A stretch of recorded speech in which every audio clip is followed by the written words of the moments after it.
It's time to get things started on the most sensational, inspirational, celebrational, situational. This is what we call the Dynasty.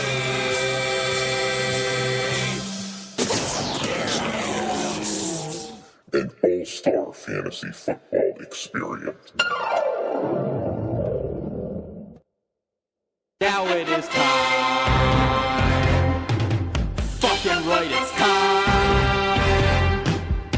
So grab your balls and let's go. Coach's interview. Here we fucking go. Hello, ladies and gentlemen. This is the Dynasty podcast, and this is a little bit of an impromptu show. That's basically what we're going to be doing nowadays here, at least kind of during the season, is really just throw a show together on a whim whenever maybe I feel as if it's needed. And today on the show, we actually have both Coach Bub Palucha, who you guys obviously all are very fully aware of. He used to be a co-host with me, and you guys know who he is. His first name is Neil, in case you didn't know. And we also have Coach Andrew LaChapelle. Is it? Do you call yourself Andy, Andrew, or is it strictly? I do. You do. Okay. I do sometimes. Yeah. All right. Do others, or do you just call yourself Andy and everyone else? Other people do call me Andy. Yes. Okay. And are these people make believe, or are they real? No, they're real. They're real people. All right. Well, maybe we'll adopt that into how we refer to you. But at this point, I don't feel comfortable calling you Andy, so I'm going to stick with Andrew. Is that okay? What's your middle name, Andrew? I too. Robert and Dennison. You have two Robert Dennison?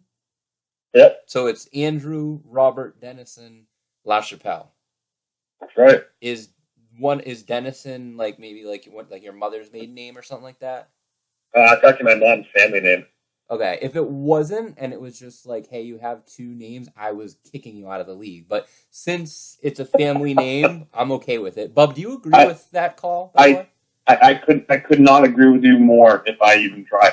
I would absolutely kick him out of the league if that was not the case. All right, good. I'm glad, actually, Bub, that you do agree with me, because that is very few and far between. All right. Well, this is the coaches interactive hotline that we're on right now, and you guys are aware. Our listeners may or may not be, but you guys are aware that the main reason you guys are here today is because you guys pulled off one hell of a trade. But before we get to that, let's talk a little bit about your team, since we're talking to you anyway. Bub, I'll start with you. Sure. You came into the season as, maybe like in the middle tier from like a favorite standpoint, not one of the favorites, but, not one of the teams that maybe, was at the bottom. You had what looked to be a fairly good draft. And after 3 games, you're sitting at 2-1 in a tie for the, Central Division lead. You scored a decent amount of points. You beat Handy Quacks and Loggers in the first week. And then you lost to VIP last week. How are you and your team feeling thus far? Well, I came into this year not expecting too much. I was missing a few picks early, middle rounds. Walked away from the draft feeling actually pretty decent about my team, better than I thought I would. Obviously got, I guess semi-lucky that, Gurley's been really good. Hawkins has been pretty good. So a couple guys that have had tough years in the past are doing well for me. I feel like I drafted pretty well. So I'm feeling pretty good right now. I like where I'm at. Much better than I anticipated. Sure. And you made a pickup for Chris Carson, which seems to be working out fairly well so far. As you said, Gurley is playing like maybe how I thought he would last year, which obviously didn't happen. But I'm not going to complain, obviously. And then, you do have some possible upgrade situation at wide receiver, but that's a little tease. We'll get to that. You're going to be taking on Brule Deluxe here in week 4. I'm not sure how you feel about that. How do you feel about that, Bob? His team stinks. Okay. So if I don't win this week, it's a complete failure, and I might as well sell after that. Wow. So yeah, I mean, I'm looking at it right now, and I have every single green check mark. His team is absolutely disgusting. He doesn't have a third round pick next year already. The fourth week of the season, he's an absolute mess. Okay. He's a hot mess, is what he is. He's a South African hot mess.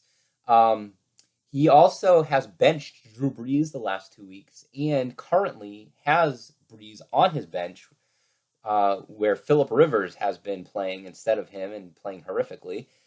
I've attempted to be like a good scooper, a good interviewer, and find out, and a reporter, and find out what the hell is going on with that. I've found out nothing. Do you have any theories behind this weird series of events regarding Drew Brees and him not starting him? And if he started him last week, he would have won. I'm sorry, 2 weeks ago. I do. I actually do have a good theory. Okay. Actually, I don't think it's a theory. I think it's an actual Fact. statement, like a real thing. Sure. Brandon is a fucking terrible fantasy manager. Okay. Cut and dry, black and white. That's there it. it is. I mean, but like that makes no sense. It's Drew Brees. It's not like he has Aaron Rodgers and Drew Brees. It's Phil Rivers. Phil Rivers stinks.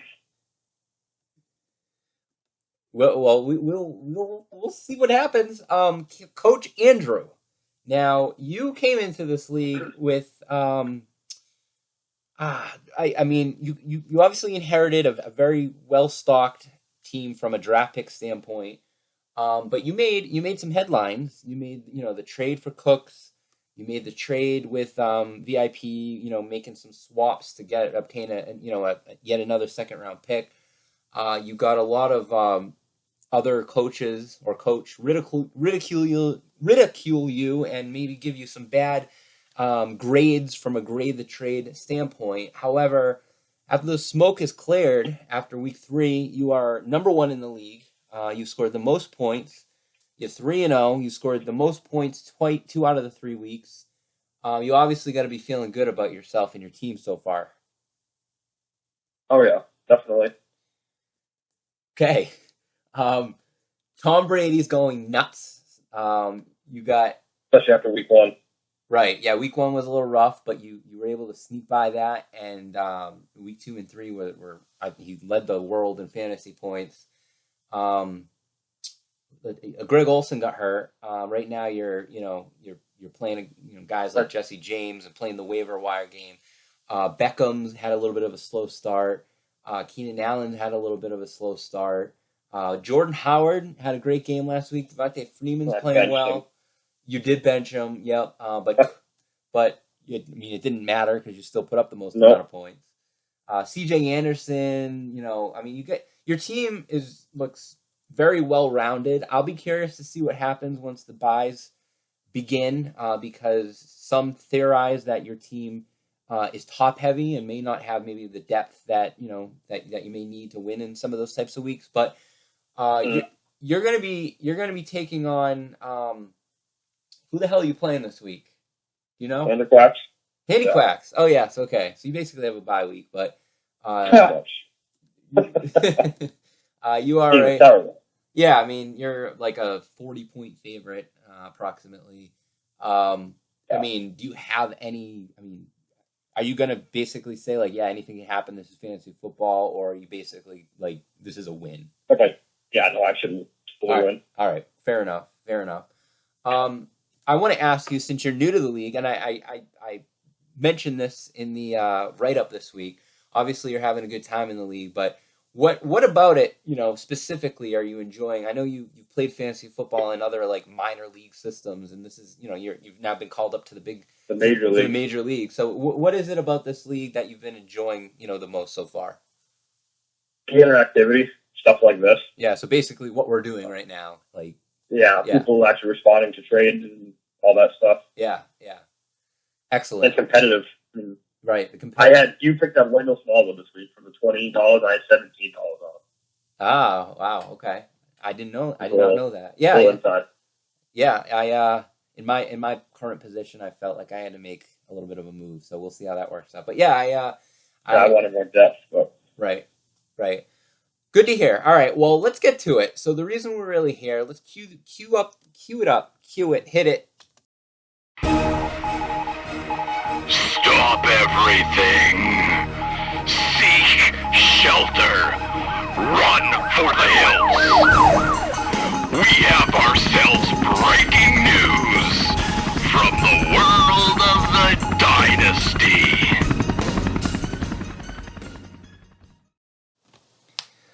All right, so let's stop beating around the bush here. You guys agreed upon what I consider to be a pretty blockbuster, type of trade.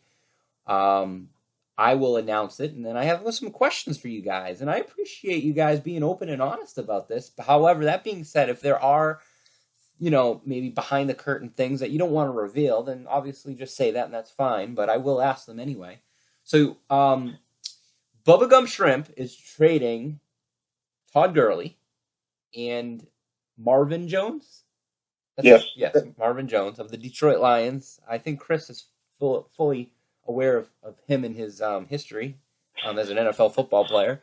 I think back to the 4-touchdown game on midseason hangout, which, by the way, so Chris is 0-5 on midseason hangout weeks. That's ridiculous. Yeah. I mean, so we will see. I mean, if he goes 0-6, he's already told me that he's gonna go American Psycho or something. But anyway, okay. So you're trading Todd Gurley and Marvin Jones to Andrew. In return, Andrew is trading you Devontae Freeman, who was the first pick in really the first real pick of the draft, but the first pick in the second round, and Keenan Allen. Keenan Allen was what, Andrew? Your third at the end of the third round pick? I think so, yeah. Yeah, I think so. And Bub Gurley was your second round pick in the middle of the second round, and then you got Jones somewhere, what, 8th, 9th round-ish, somewhere around there? Yeah, somewhere late. Okay. So let's start with Bub. Let's start with you. Okay. So what is your reasoning behind wanting to make this deal? Well, I had posted that I needed a receiver upgrade, and Will casually mentioned that his team sucks, and we all knew that anyway. And then Andrew over there had emailed me and said, "Oh, I was looking at your team," and so we kind of just got to talking, and I needed an upgraded receiver, and then everything kind of just fell into place. So just trying to change up a few things. Okay, so you posted that post there regarding the want to upgrade a receiver. Andrew, you, I'm assuming, saw that and then reached out to Bub. Now, from your end, Andrew, tell us why you're wanting to make this deal. I just really wanted Gurley. I mean, I talked to you earlier this week about Bell too. Yes. I just really wanted that. I think it's like a game changer. He'll finish the year better than what Freeman's going to finish. Okay. I feel like. Well, and since you mentioned it, I will say, yeah, so you reached out to me and asked about Le'Veon Bell. I informed you that at this point I'm not willing to completely sell out, but I might be soon. But obviously you didn't want to wait, which is fine, obviously. And therefore, it sounds like you're really, really high on Gurley. You think Gurley is going to be better than Freeman, I'm assuming? Mm-hmm. Okay. Absolutely. Now, you do know that Gurley is currently better than Freeman. I think Gurley is the second best running back. I think Kareem Hunt's first, right? Right, and Freeman is fourth. However, critics out there will say, hey, Gurley and Freeman are very, very close. They're both basically number one running backs. They're both great, good, very good running backs. They're both basically interchangeable. Not one really isn't better than the other. They're both great. But then you're trading Keenan Allen for Marvin Jones. So some may look at that as a big win for Bub. What do you say to that? I couldn't pry another receiver away from him. I had to give him something else too to get for Gurley. So you had your heart, your mind, and possibly your penis set on Todd Gurley, and there was nothing that was going to stop it. Or I mean, what if Bub said, "Hey hey, Andrew, because I'm sure Bub refers to you as Andrew as well. And what if he said, hey, Andrew, you know what? I actually want Odell Beckham and Freeman. Like, would that have happened? Like, where's the line? Where is the line nowadays? I don't know. I offered Crabtree too, but okay, so there was a little negotiation going on. yeah. It was a possible Crabtree, but Bub, would you have done Crabtree if, like, this deal's happening now, so you can tell us, would you have done Crabtree, but you were just trying to push it a little bit and you end up getting more than you wanted or than you thought you would get? I like Allen more than Crabtree. We definitely went back and forth for a few texts about different players.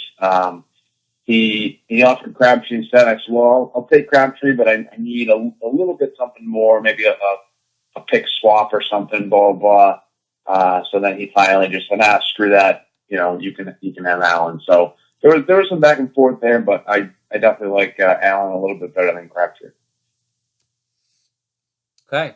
So looking at your lineup, Andrew, you're going to now have, you got Brady at quarterback. You're going to have Gurley, and I'm assuming Jordan Howard as your two starting running backs with C.J. Anderson as, like the bye week fill-in or the possible matchup, based guy to come in if, Freeman and or Howard, Gurley and or Howard have a bad matchup. So that's pretty sexy.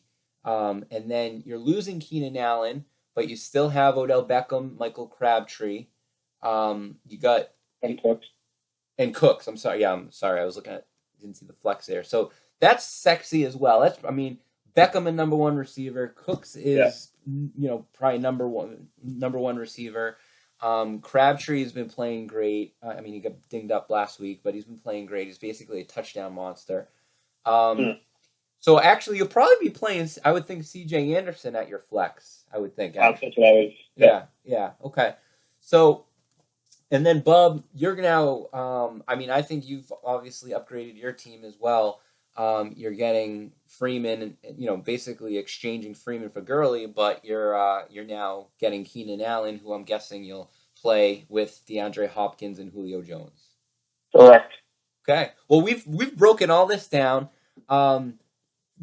I don't think there's anything more to add. I would like to thank you guys for taking us behind the scenes of it's kind of like Moneyball when Brad Pitt was talking with all the GMs about the trades and he was hanging up on people, and this is a dynasty, and that's the kind of shit that goes on around here. We may be managers and GMs of fake teams of fake players, but it still doesn't stop us from getting in touch with people and making shit happen for the good of your team and to try to win a goddamn championship. Andrew, I appreciate your willingness here to go for it. You're obviously in it to win it. You don't really have a feel, honestly. There's no way you could yet for the league and how coaches interact and trades and whatnot.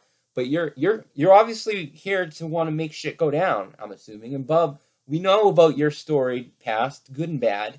And you're here to try to make shit happen as well. So there it is. Andrew, if there's a listener out there who's saying to themselves, man, this Andrew guy sounds really cool, I'd like to follow him on Twitter. Where would they follow you on the Twitter? Alash101. Alash101. We all know that we can follow Bub at, Bub, what is it again? N Palucha. Good luck to both of you heading forward into the season. You guys will be playing each other, so we'll see how that all happens. If you, as a listener, have an opinion about this trade, keep it to yourself, because nobody gives a shit. Over and out! Thank you for listening to the Dynasty Podcast. To hear more podcasts in your ear holes, subscribe to the show on YouTube. Or don't. The choice is yours.